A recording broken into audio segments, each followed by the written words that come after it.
Epiphar a analysé les caractéristiques associées au risque résiduel d'hospitalisation et de décès hospitaliers liés au Covid-19, dans la population française présentant un schéma vaccinal complet au 31 juillet 2021.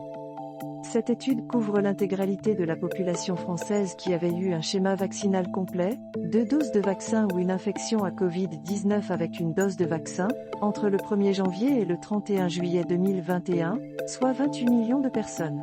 Dans cette population, seules 5 354 hospitalisations et 996 décès hospitaliers pour Covid-19 sont survenus jusqu'au 31 août 2021.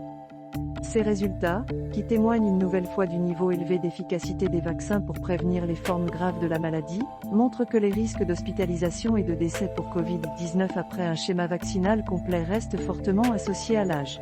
Les personnes vaccinées âgées de 85 à 89 ans ont par exemple un risque 4 fois plus élevé d'être hospitalisées pour Covid-19, et 38 fois plus élevé de décéder, par rapport aux personnes vaccinées de 45 à 54 ans.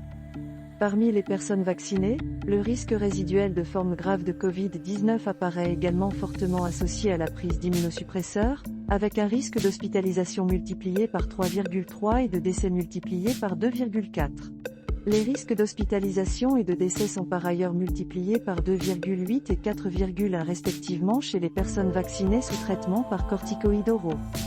La présence de certaines comorbidités, en particulier la transplantation rénale ou du poumon, l'insuffisance rénale en dialyse, la mucoviscidose, le cancer actif du poumon, la trisomie 21 et le retard mental, sont également associés à un risque résiduel d'hospitalisation et de décès lié au Covid-19 après une vaccination. Le risque est en outre augmenté de manière concomitante avec le nombre de comorbidités chez une même personne. Parmi les personnes vaccinées hospitalisées, moins de 10% n'a pas de comorbidité et 27% présentent 5 comorbidités ou plus. Parmi les patients décédés en milieu hospitalier, la proportion qui n'a pas de comorbidité est de 2% tandis que 39% ont 5 comorbidités ou plus.